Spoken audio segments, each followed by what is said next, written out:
Good people. Just want to make a bit of a video about enlightenment and share some truths that are probably pretty hard for some people to swallow. And believe me, before my near-death experience, before my awakening in that coma, I would have had the exact same skepticism. It's quite natural. So we have this perception that an enlightened person is, dressed a certain way and is this ethereal being that floats on clouds, has a connection to a universe or God that no one else can access, and they always live in bliss. Their life is just perfect because they're now enlightened. It's not true at all.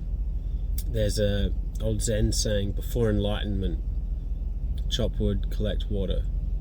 After enlightenment, chop wood, collect water. In some ways, awakening, especially in the early stages, is wow, it's intense. It's a huge integration process where you've got to try and now live in this world of unconscious behavior, madness, truly.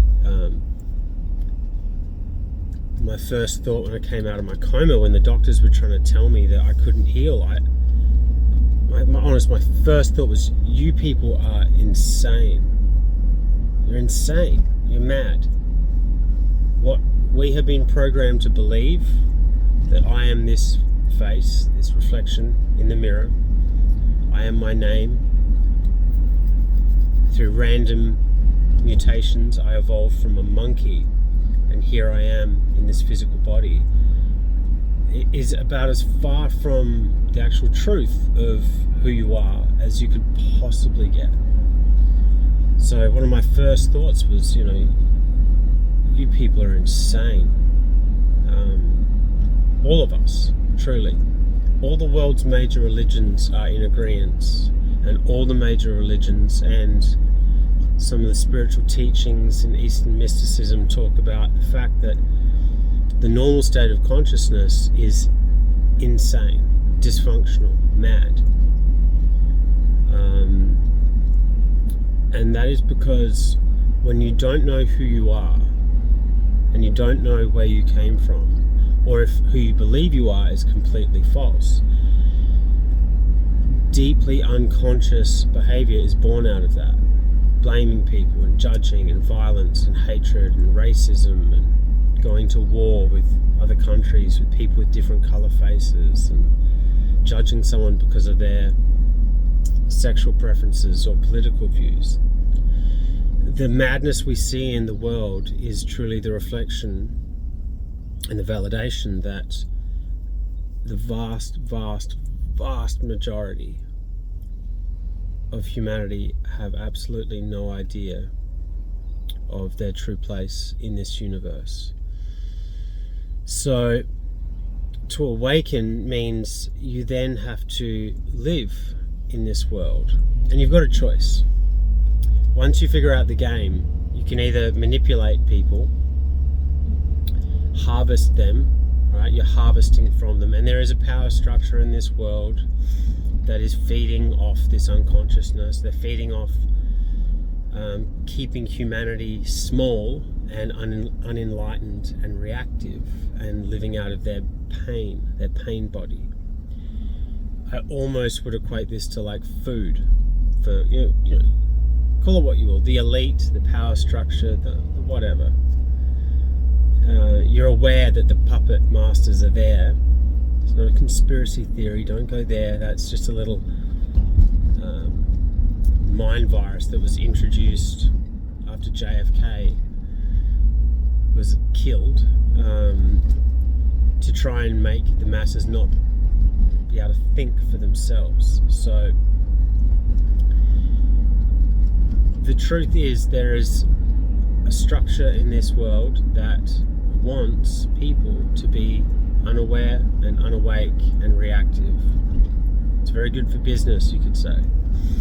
So that's your choice. You can manipulate people once you figure out this power that's inside yourself, or you can try and forget about it and suppress it and hide from the world, or even become the monk sitting up on a hill somewhere cross-legged,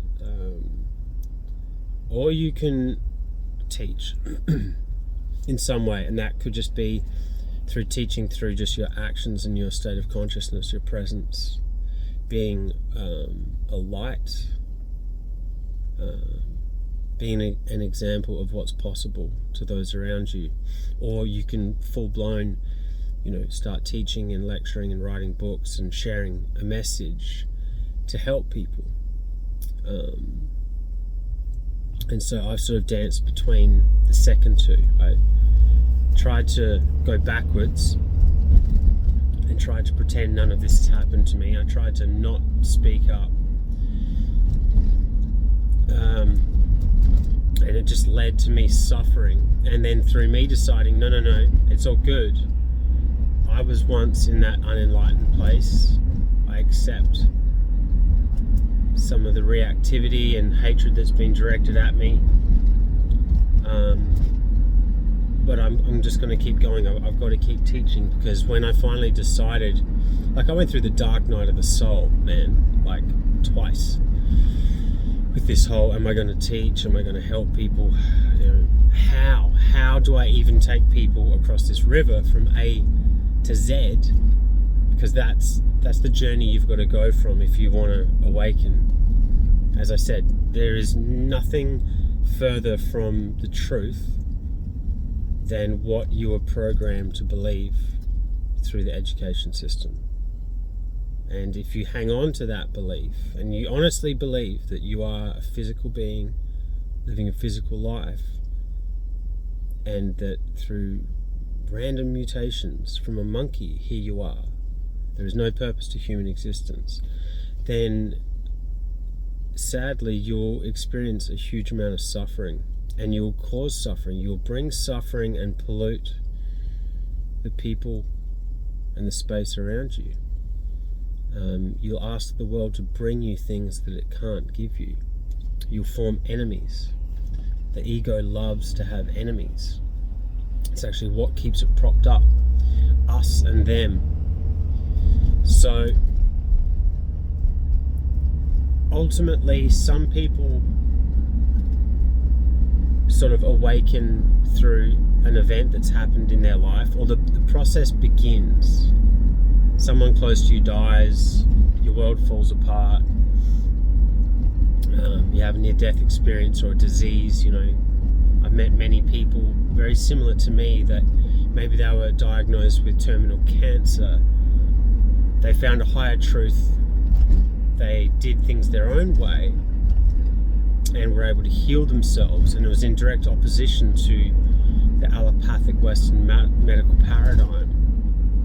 And then they begin to ask questions, and then consciousness awakens.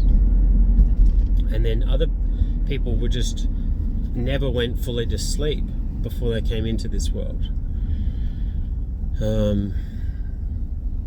I know for myself that when I was a little kid, I understood the power of now. I understood the illusion of time, and I understood the illusion of the ego from maybe 8 or 9 years old. And I could always feel this deep spiritual connection to love in my heart. It was so profound. And this feeling in here, even as a little kid in primary school, would transcend this gibberish that the teachers were teaching. So ultimately, once you awaken, you will still be met with challenges every single day.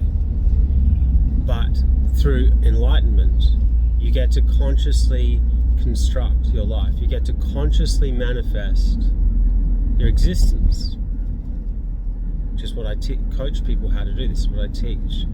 Rather than constantly manifesting drama and pain and reactivity in your life because of unconsciousness, because you don't know who you are. You're manifesting all of these reasons to feel miserable. So it just gives you the keys to consciously create your life, and it gives you the keys to not have fear of death anymore. It allows you to live your purpose, the ultimate purpose for human existence. And it's an incredibly empowering, beautiful place to be and to live from. But as I said at the start of the video, there's a huge integration process and transition period where you've got to live in this unconscious world. You've got to come back to the fact that we are on Jacob's ladder. It's a scale of ascending and descending points of consciousness that all of humanity sits on. And you've got to come back in at that higher point on the ladder, and you've got to live, hopefully, from love and compassion. Go through the integration process, and then it's choose your own adventure. You get to choose. Are you going to try and manipulate and harvest money and energy from other human beings, control? Hey, if that's what you choose, then you've got free will. Are you going to try and pretend that you haven't awakened and that you don't know the secret of the game of life? Or are you going to do something in some way, just to be a beacon of love, of compassion, of creativity, just to be like a grounding presence in your family or your community? Even that is still, you're still being a teacher. You're still showing others the way home, even without getting on stage or writing books, etc. So that's it. It's not what you think it is. Enlightenment is not what you think it is. Unless you've awakened, then you know what I'm talking about. You can't go to the mind and understand intellectually what enlightenment is, because there is no greater obstacle to experiencing your divinity or the kingdom of heaven, or whatever you want to call it. There's no greater obstacle at all than your mind.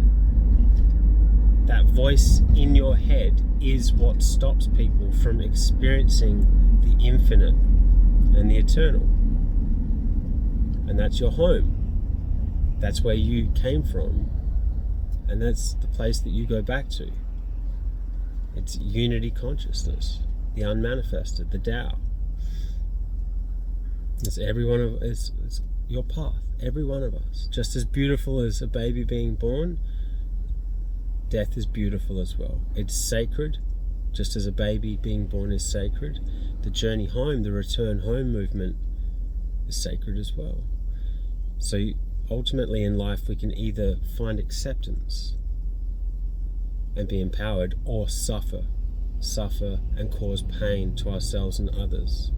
Because we are all limitless souls on a journey home, back to the place that you came from just a few short years ago. So that's it. Enlightenment, awakening. It's not what you think it is. And after, if this calls to you and you go on your path to awaken, afterwards it's still chop wood, carry water, deal with the car registration, or the kitchen sink that's leaking, or whatever it may be. It's still this thing called life that we've signed up to experience multiplicity.